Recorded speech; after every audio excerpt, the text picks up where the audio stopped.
একের পর এক মর্মান্তিক ঘটনা ঘটে চলেছে। লিফট বিতর্ক এখনো কাটেনি, তারপরে শৌচালয় বিতর্ক, যেখানে নিমতার বাসিন্দা 60 বছরের বিশ্বজিৎ সামন্তের মৃত্যু। ট্রমা কেয়ার ইউনিটের 5 তলায় শৌচালয়, আর পরিবার বলছে হাসপাতালের গেটের কাছে শৌচালয় যেতে পরামর্শ দেন। প্রায় 150 মিটার দূরে শৌচালয়ের দোতলা পর্যন্ত বৃদ্ধ রোগীকে হেঁটে যেতে হয়। তাকে যখন ট্রমা কেয়ার ইউনিটে ফিরিয়ে আনা হচ্ছিল তখনই মৃত্যু। গেটের কাছে শৌচালয়, দোতলা পর্যন্ত কেন হেঁটে যেতে বাধ্য হলেন?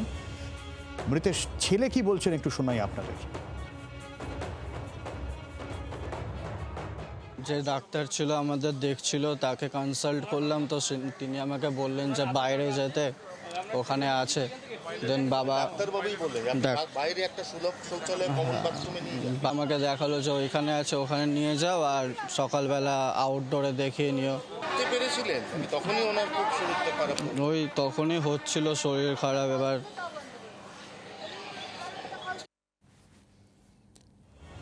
সৌমেন রয়েছেন আমাদের সঙ্গে। ঠিক কি ঘটনা ঘটেছিল সৌমেন যদি একটু বুঝিয়ে দেয়, এবং সৌমেন কাছে আর একটা প্রশ্ন থাকবে, সৌমেন বারবার কেন আরজি করে কি এমন সমস্যা যে এই ধরনের বিষয়গুলো হচ্ছে?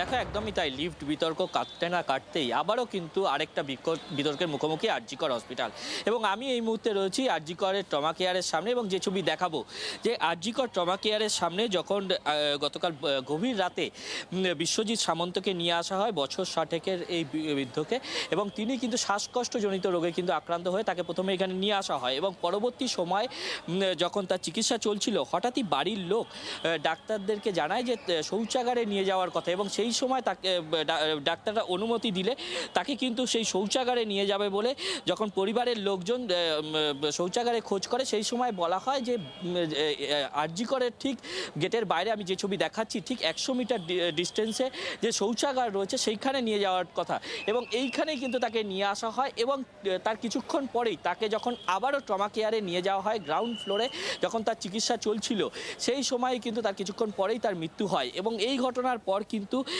ময়না তদন্ত হয়ে গেছে। ময়না তদন্তের প্রাথমিক রিপোর্ট যেটা এসছে, সেটাতে যেমনটা জানানো হয়েছে যে শ্বাসকষ্টজনিত রোগেই কিন্তু হৃদরোগে আক্রান্ত হয়ে স্বাভাবিকভাবেই এত যদি ওঠানামা করতে হয় অসুস্থ রোগী, তার তো পরিণতি এরকমই ভয়ঙ্কর হওয়া আশঙ্কা থাকে। তাই হলো। অতীন ঘোষ কি বলছেন এই নিয়ে শোনাবো। দায়িত্ব জ্ঞানীনতা যদি সাবতেজ হয় তাহলে সেটা সাবতেজ। দায়িত্ব জ্ঞানীনতা, একটা লিফট বিভ্রাট ঘটে গেল। আমি সেদিন এসে বলেছিলাম যে আমি আগে দেখতাম এখানে একজন, আমি অ্যাসিস্ট্যান্ট ডেপুটি সুপারকে দেখেছিলাম, মিস্টার মুস্তাফি, আর রাত্রি 1টার সময় আমি পেশেন্ট ভর্তি করতে এসেছি, দেখি উনি ঘুরে বেড়াচ্ছেন, ফ্লোরে ঘুরে বেড়াচ্ছেন, এবং সব স্টাফেরা, ডাক্তাররা ঠিকমতো আছে কিনা, সিকিউরিটিরা ঠিকমতো আছে কিনা দেখে আসতেন, এবং যাদের পেতেন না পরের দিনই তাদের বিরুদ্ধে শোকজ করতেন, শাস্তিমূলক ব্যবস্থা করতেন।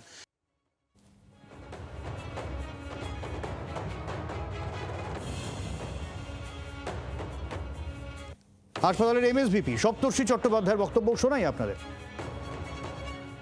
4:45 এরকম সময় যে পেশেন্টের বাড়ির লোক যিনি ছিলেন, তিনি বলেন তাকে একটু বাবার বাথরুম পেয়েছে, একটু বাথরুম করাতে নিয়ে যেতে পারি? ডক্টরবাবু তাকে বলে হ্যাঁ নিশ্চয়ই নিয়ে যেতে পারেন। বাথরুমে গিয়ে শোনা খবর অনুযায়ী পেশেন্টের শরীর খারাপ হয়। 5:05 উনি আবার আমাদের ওখানেই, মানে যেখানে এমার্জেন্সিতে যেখানে, ওখানেই ওখানে আবার সঙ্গে সঙ্গে ফিরিয়ে আনেন 1-2 মিনিটের মধ্যেই। এবং সেখানে 25 মিনিট ধরে ডাক্তারবাবুরা রিসাসিটেট করার চেষ্টা করে, বাট আমি very unfortunate to say 5:30 AM যেটা আমাদের কাছে report, he was declared to be clinically dead. আমাদের যিনি ইএমও স্যার ছিলেন, তিনি অলরেডি মানে ওনাকে প্রোগ্রেস করে দিয়েছেন for the postmortem examination to find out the cause of death. স্বাভাবিকভাবেই রাজনৈতিক তরজা তো হবেই। ফিরহাদ হাকিম এবং জগন্নাথ চট্টোপাধ্যায়ের বক্তব্য শোনাই। আইনের পথে চলবে। প্রথম থেকেই আরজিকর নিয়ে একটা মিসকনসেপ্ট। আমরা রাজ্য সরকার নিরপেক্ষভাবে যে কেউ দোষী হোক তার শাস্তির দাবি করি, এবং ভেতরে কী হয়েছে, আজকে কী হয়েছে আমি জানি না, কিন্তু প্রথম দিন থেকে নিয়ে এখনো পর্যন্ত যে গাফিলতি হবে তার আইনত বিচার হবে। যে কোনো টার্সিয়ারি লেভেলে মেডিকেল কলেজ হাসপাতালে যান, একই পরিস্থিতি। পেশেন্ট ভর্তি করতে পারে না, পেশেন্ট ভর্তি করলে চিকিৎসা হয় না, চিকিৎসা হলে অপব্যবস্থার অচিকিৎসা হয়, কুচিকিৎসা হয়, এবং পেশেন্ট মারা যায়। স্বাস্থ্যমন্ত্রীকে জবাব দিতে হবে। আর কি ঘটলে পরে স্বাস্থ্যমন্ত্রীর দায় স্বীকার করবে? ভেঙে পড়েছে, আর 30 দিনের অপেক্ষা। এরপরেতে দেখুন, ভারতীয় জনতা পার্টি সরকার প্রতিষ্ঠা হলে এই আমূল ব্যবস্থার পরিবর্তন হবে, পশ্চিমবঙ্গের নব কলেবর। বাংলার আওয়াজ, বাঙালির আবেগ, জি 24 ঘন্টা।